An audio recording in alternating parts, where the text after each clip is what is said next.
Hello my dear friends and welcome to my channel.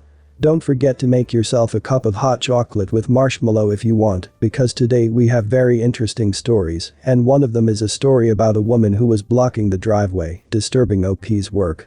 Please subscribe if you haven't and I hope you'll enjoy it. 6 months ago my brother wanted to invite some of his friends over for his birthdays, because I did the same for mine, and since I'm the cool bro I connected my PC to the TV, so we could play. So his friends arrive, and they are amazed by my PC. This isn't uncommon since I'm a PC enthusiast, and my PC is a LED powerhouse. Things go well, we played a lot of split-screen games like Duck Games, Ultimate Chicken Horse, etc., but the games started to run out, since most of the PC games don't have split-screen capabilities. After getting bored of playing The Binding of Isaac, we decided to play Hat in Time. For those who don't know, A Hat in Time is a platformer Mario 64 style, and it's really cute. And I love it, and my bro's friends really like the game, so we played it till the party ended. 2 or 3 days later I get a text message from a number I didn't recognize, and the exchange went something like this: me, em, entitled mother, Bob, my bro, made up name, EK, entitled kid. Hi. How are you doing? Excuse me, who are you? I'm EK mother. How did you get my number? My son got it from your brother. Anyways, I want to ask you something. Sure, what is it? So my son really enjoyed that game that all of you played in Bob's birthday and he asked me if I could get it for him. Could you be more specific? We played a lot of games at the party, so I don't know which game you are talking about. My son says it had like a girl wearing a hat jumping around in space, and then a cake map. Oh, you're talking about A Hat in Time. You can get it on any platform. Yeah, but you know I'm struggling financially and can't afford buying this kind of thing. Where are you going with this?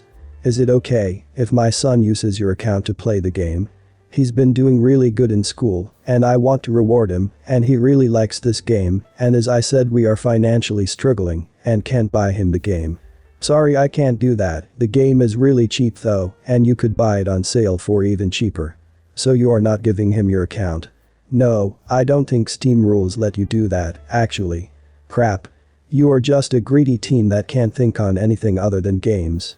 Why are you even playing games? You are too old to do that. I just wanted you to lend us your account so my child could play that silly game on his PS4, but you just needed to crush his dreams. You can't use a Steam account on a PS4.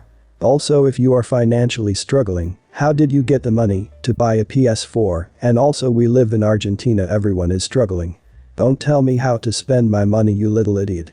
And also, don't think I don't see through your lies. You just don't want to share your games. I don't give you my account cause 1, I don't trust you, 2, it's my account and Steam rules don't allow it, and 3, you can't even use a Steam account on PS4. It's not that hard to comprehend.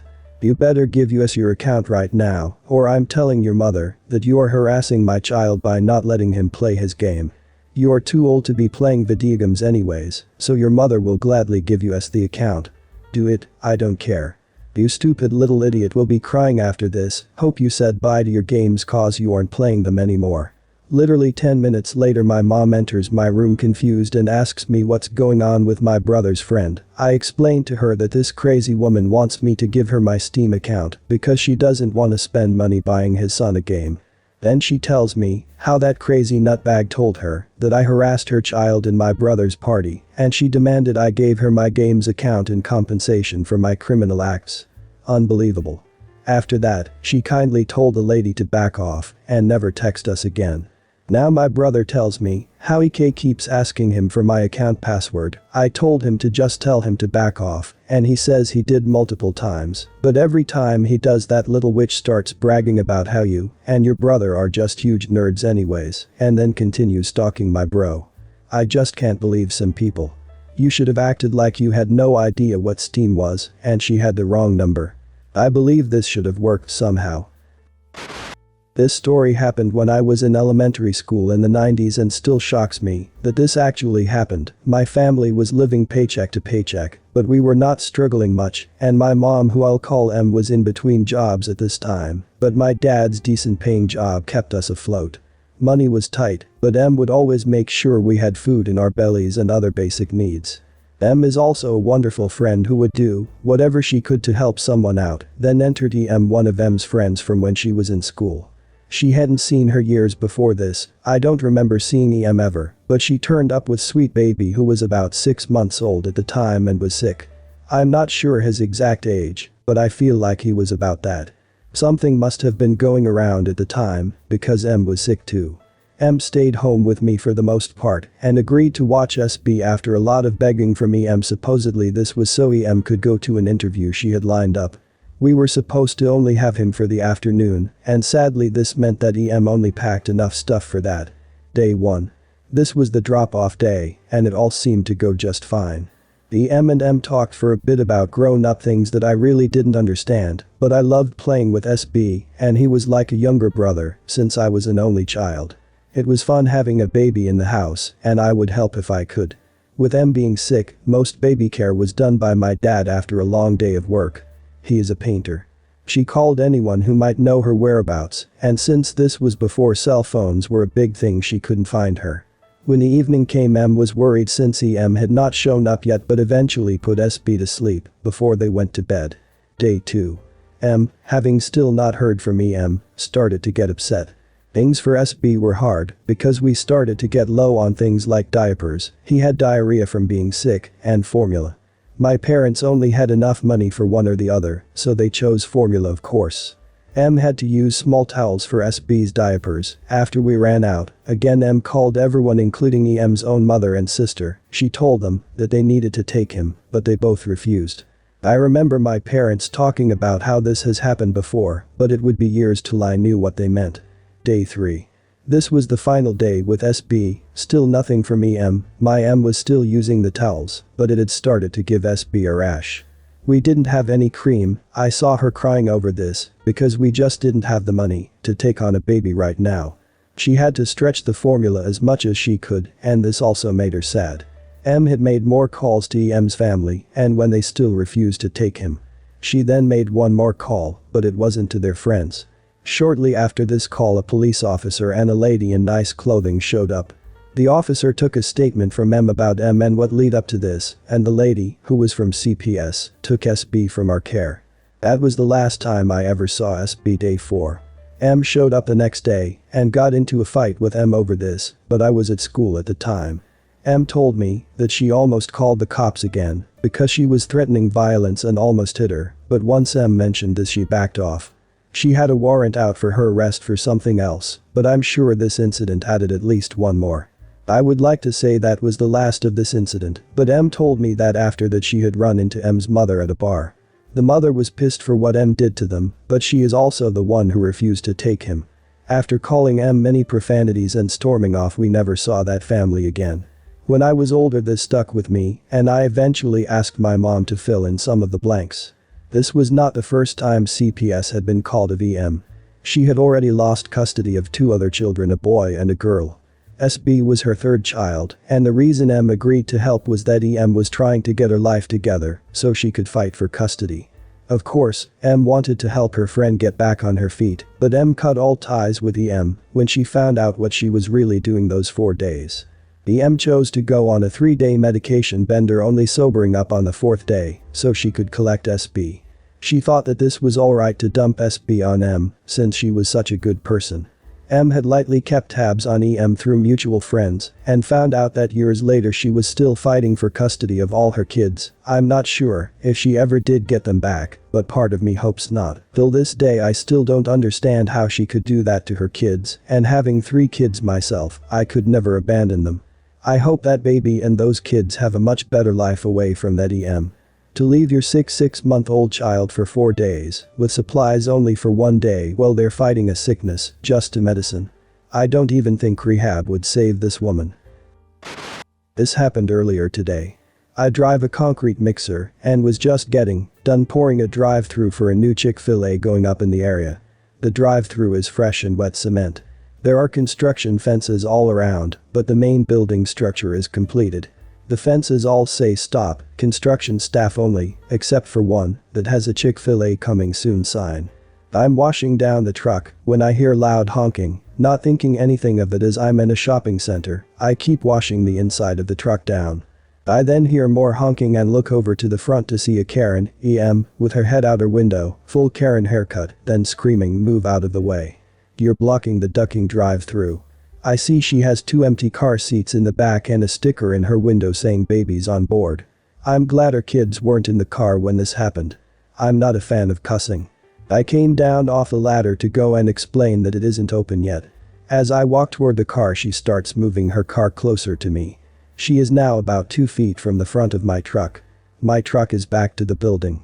I keep thinking, how exactly does she expect me to get out?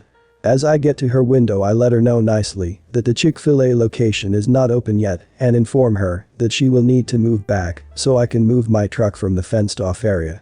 Is having none of it. Is adamant that I move my truck out of the way so she can get into the drive-thru.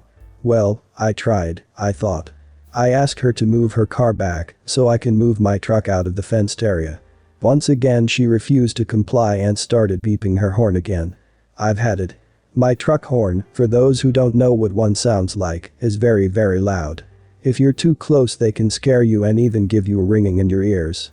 As she was refusing to move and constantly honking her horn, I decided to show her mine. Honk honk honk honk, and I started to move forward. Moved her car back quickly. She must not have checked her mirrors or blind spot because she backed up into a stop sign that was about 75 feet away. Of course got out and came over to start blaming me for her own actions. I forced her to back up into the sign. I am 100% at fault for her car damage and I rushed her car so she had to avoid me by backing up as fast as she could. I loved this one. Called the police soon after. The site foreman saw the entire event, but he doesn't speak much English and likely already had to deal with various people trying to get into his site, so he just sat back and watched until the police arrived.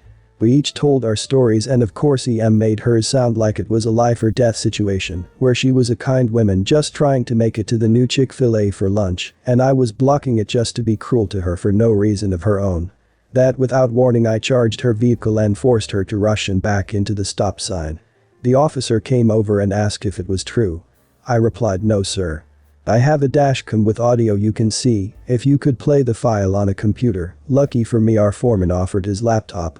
EM's story fell apart quick. The officer's face turned to a frown that I swear could have made the Pope feel guilty. He walked over to her, went straight to his handcuffs, and began to read her rights to her. Was charged with obstruction of justice, reckless driving and misuse of 911. As she was being placed into the back of the police charger, I saw a man coming over with a 2-child stroller that had 2 babies riding in it. The officer explained the situation to him and he honestly didn't look surprised. He seemed to just nod and walked quietly over to the car, took pictures and unloaded his kids with the stroller and left.